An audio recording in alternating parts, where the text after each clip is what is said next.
Hey YouTube. So what we're going to do here today, this blade that's on here was new yesterday when I cut one log up. So you saw me cut that red oak up with a new blade, made some beautiful boards, nothing wrong with them at all. A tiny bit of, I don't even want to call it a bevel, a tiny bit of an undercut right at the start, but for the rest of the log, nice and straight. So I have the tension off this blade right now, so I'm going to take this blade off. And like I say, this is a new blade, and except for one log, and it's still cutting very good, so there's no need to really, sharpen it or anything at this point. So what I'm going to do is I want to take this off, and I want to cut this log that I have on here with a blade that I hand sharpened, because if I do that, I can tell, whether my sharpening is equivalent to like a new blade. So that's what I want to do there really quick. See how it works. I sharpened this one in a little bit of a different way. And I'll tell you about it after I get it on the mill.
Loosen that up a little bit more.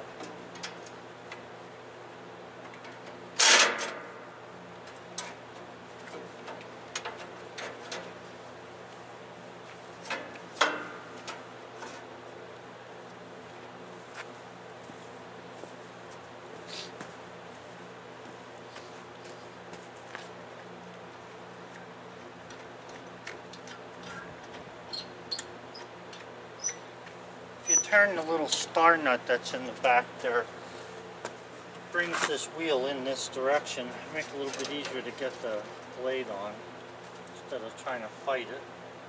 So that's it there.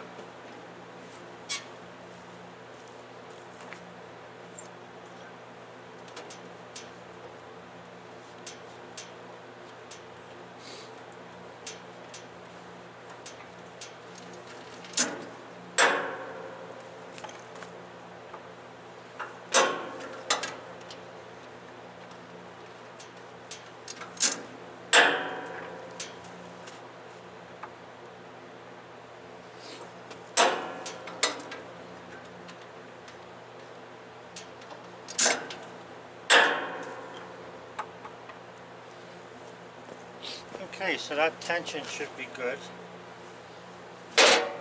So what Woodmizer recommends then is that you run the blade a little bit to let it find its path that it wants to follow on the wheels. So we're going to do that.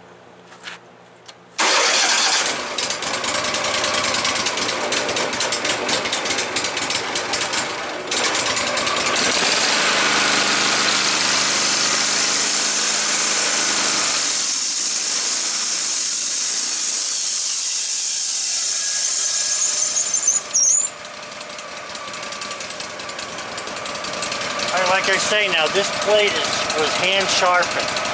Okay, so we're going to see how this cuts.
Okay guys, so the saw is warmed up. The log is pretty much in place. You can see it's an oblong cant there. I want to measure that and see what kind of cant I can put out.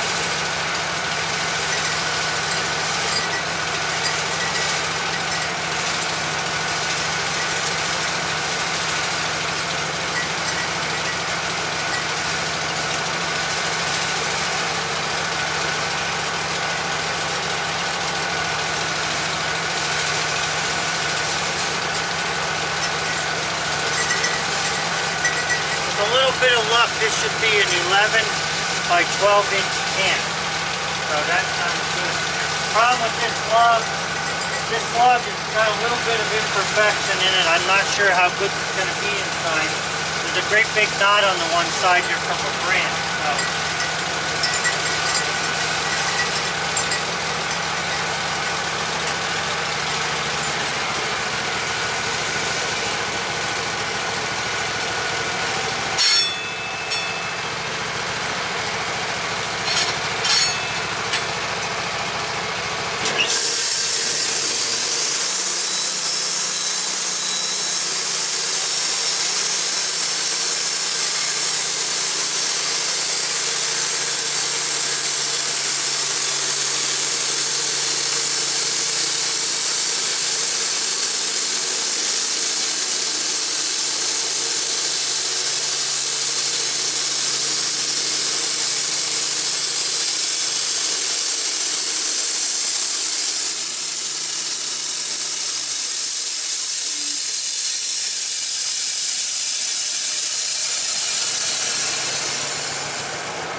Alright, so we'll take a look at that.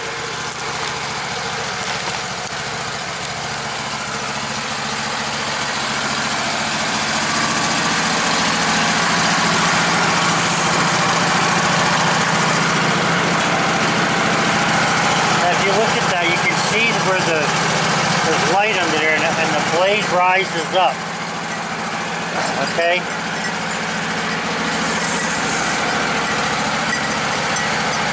It's not exactly a flat cut.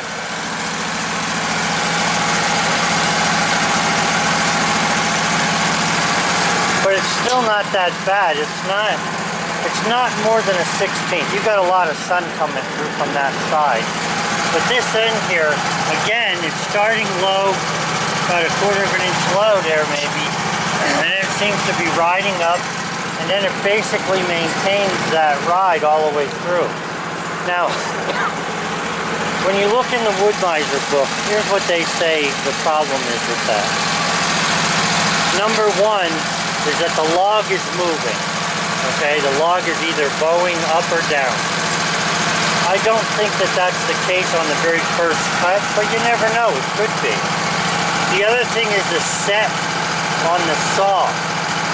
Now, I did not do anything to the set on this blade because this blade's only been sharpened one time and it didn't hit anything to get dull. It just got dull from cutting. So all I did was resharpen it. And then there's a third thing. Oh, the rails on the bump are not even. And I know I don't have that problem because this concrete hasn't moved and everything is level on the bump. So I'm not worried about that. So apparently it's either that the log is moving or that the set on the tooth isn't right. So let me try one more cut there. Let me see the width I have. Yeah, I need another cut to get to a 12-inch cant. So I'm going to try that yet. See what happens. Okay guys, so you can see I took the second board off of there. That's the second cut. And again, I'm still having this problem at the end here.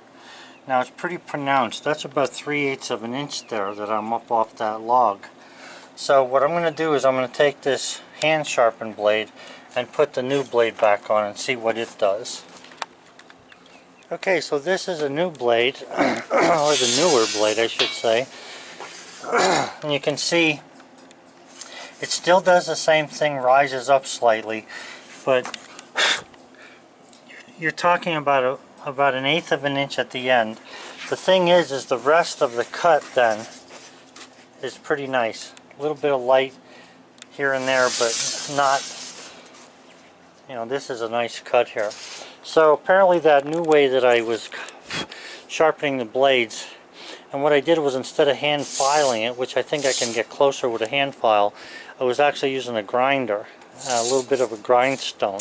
So even though the blade cuts good, it still acts up a little bit when you're going through the wood. It doesn't cut it as straight, excuse me, as a new blade.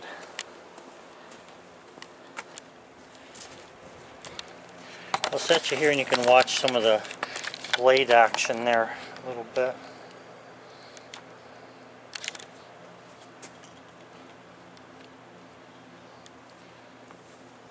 Now because of the log being longer this way than it is this way, or fatter, the diameter is bigger this way than it is this way, I should be able to get 12 inches out of this. So let me check it.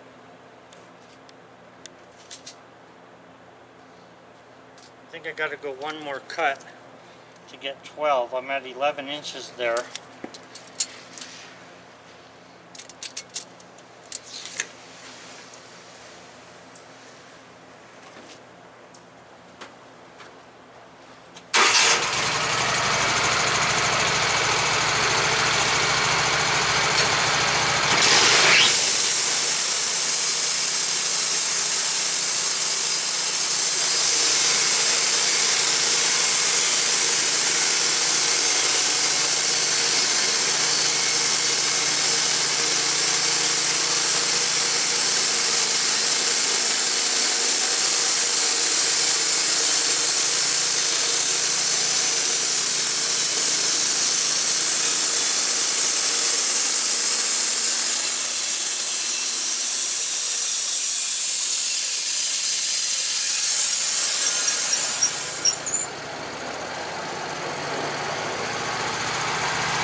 Okay, that's a 7/8 inch thick board there. Yep, 7/8. Or flitch, I should say. There's a bit of a knot hole showing up in them. I probably want to turn that and cut turn it this way and cut it for boards. But for now, I'm going to continue with this.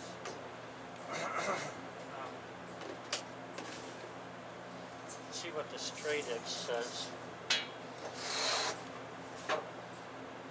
Nice. Very nice cut. Okay, so that new Woodmizer blade, the double sharp blade, is doing a nice job. Still getting that little bit of 1/8 of an inch at the end there when I start the cut. So let me show you that. Looks like somebody pulled. My neighbor. Okay, he's probably using the garage for something. Let's see here. Yeah, it's not much, but it still does the same thing. It comes in a little low, rises up, and then continues. But it's not enough to affect the board much. I mean, a planer can easily take that out of there, and it's not like the board is, you know, being made useless. So let me roll this, cut another flitch off of it, and see if we can't get to a nice cant.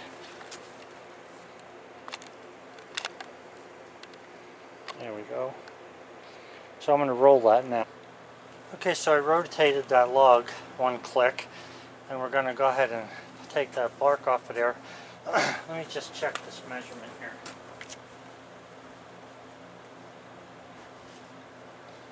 I want to try to get a 12 by 10 cant out of this. So it looks like I can take 12 there, and I'll have 10. Okay, so I'm going to set the machine at 12 and make this cut.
Okay, so I made that other cut, and this cut here is even better than the other one. This is nicer.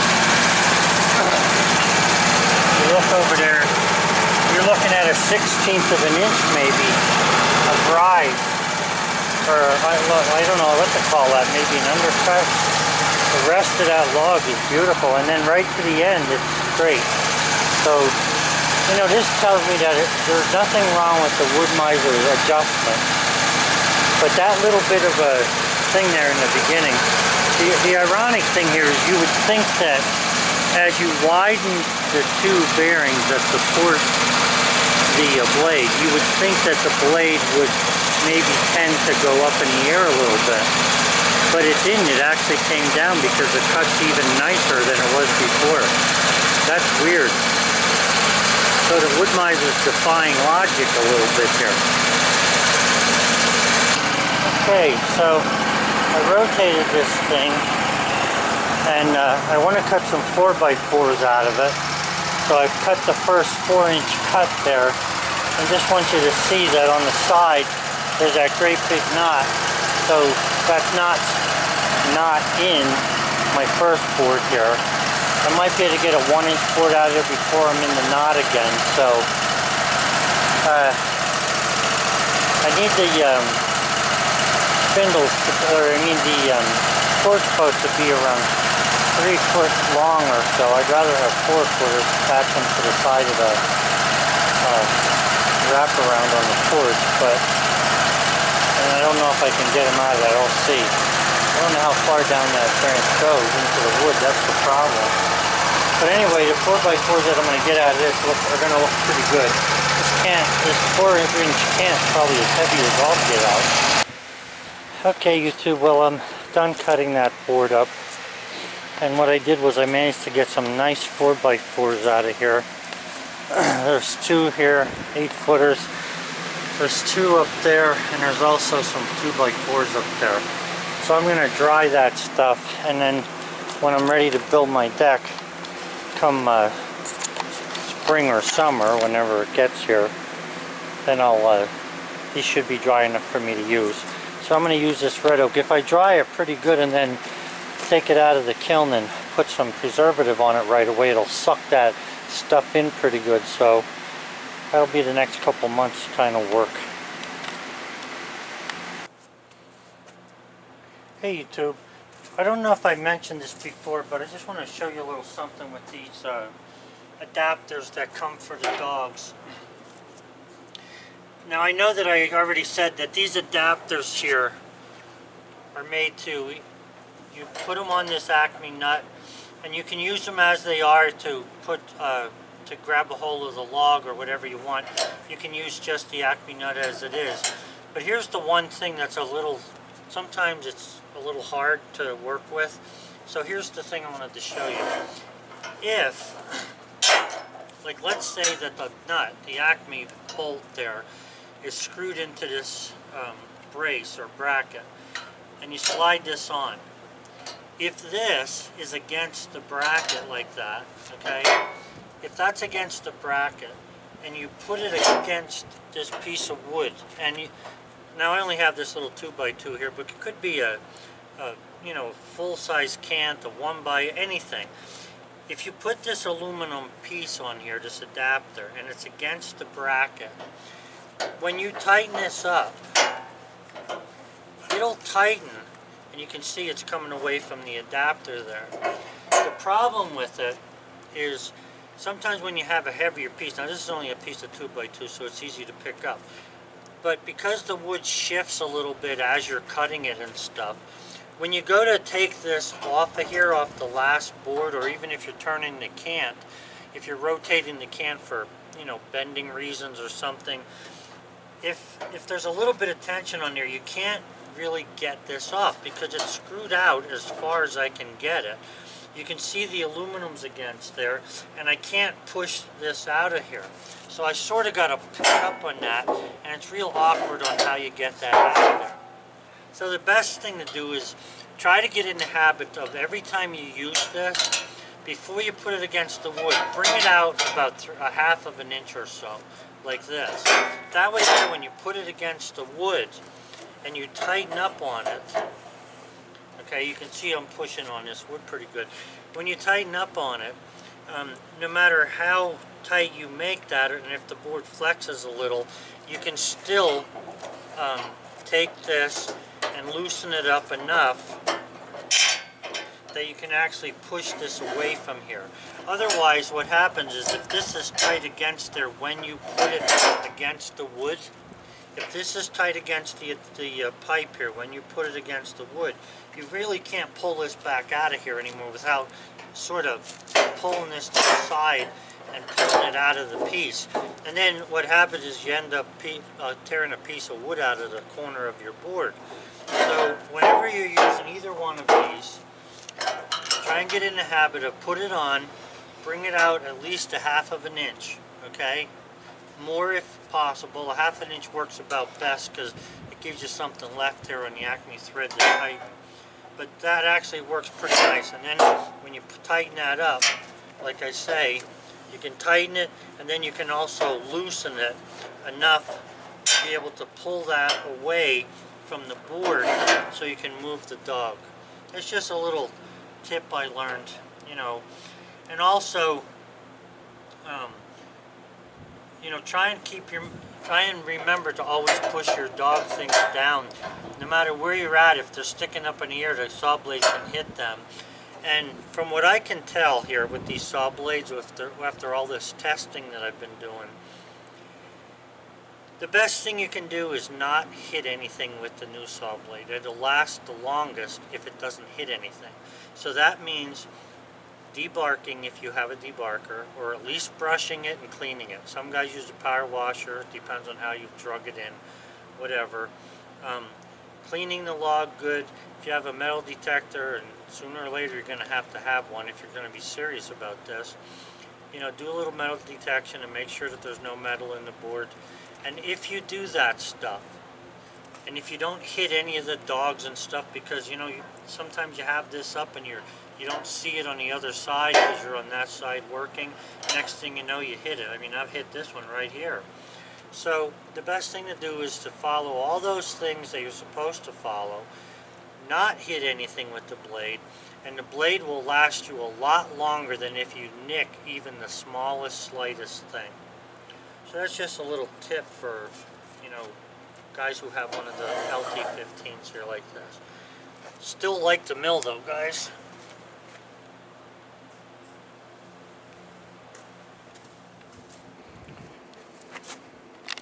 Guys, here's another little tip for you, just so you know. If you look back here now. I don't know if the quarter scale has this. It probably does, but I don't know. If you look at the scale, you have an orange scale that goes from 0 to 10.5, and then you have a white scale. Now what that means is, for that, why Woodmizer made that, and you know, if you read the book, it's in there, is that when your gauge is in the orange, that means that there's a possibility that you may hit something that you're not supposed to be hitting, which means one of these, one of the dogs, or even one of these dogs on this side. So whenever you're working, think about that. Whenever you cross the line into the orange, let that be a reminder of for you. As soon as you hit 10.5 inches there, let that be a reminder for you to go and look and see if you have the dogs down where you want them. Like right now I'm going to be cutting these flitches, and a flitch, for those of you who don't know and have, you know, I use that term a lot, a flitch is any board that has bark on it, one side or two sides, okay? Those are flitches over there. These are flitches. I'm going to be cutting these flitches into lumber, into boards, by taking the bark off. So that thing with the orange though, if you look at that, it doesn't take much to screw up a blade. And like I was saying in the previous little clip, you don't want to hit anything with these blades. You want the blade, in order to help get maximum life out of a blade, being able to sharpen it is one thing. Yes, you'll extend the life a little. However, the best thing is to not hit anything to start off with. You know, sometimes you really don't respect the quality that the Woodmizer actually can cut at. Now this board here, I want a 1-inch board, and because of, you know, fooling around with the flitches and all, this board ended up being, I think it's 1.25 inches. So I'm going to cut this board down to 1 inch.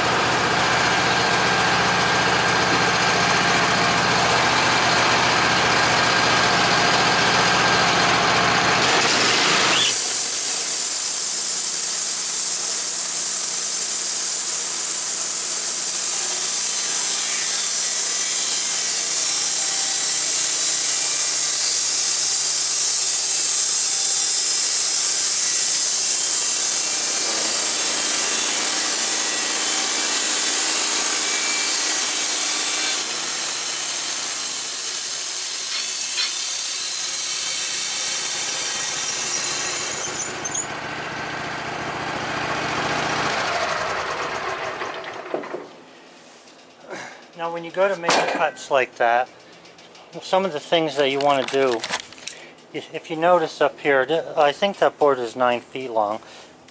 Might be 8 feet, but if you notice, I have it pretty much as close to the bunk there as I can. Now really, what would have been an ideal cut is to take the board and keep it as close to the bunk as you can. In other words, I could have moved that up there maybe 3 inches, no more than that, and that would have brought this end closer to the bunk. So the closer you keep the board, to the bunk beam when you're trying to make little thin cuts like that, the better off you'll be. Now you can see that if you look at this, it's, let me see if I can hold it there, it's pretty uniform all the way down until you get to the very end here. And that's because this board, I had to kneel on it in the middle to get it to stay down on the bunk, but that picked this end up a little because of how much was sticking out over here. So the better thing to have done here would have been to have kept that down a little further. But nonetheless, I still got a 1-inch board there, nice piece of wood going in the kiln.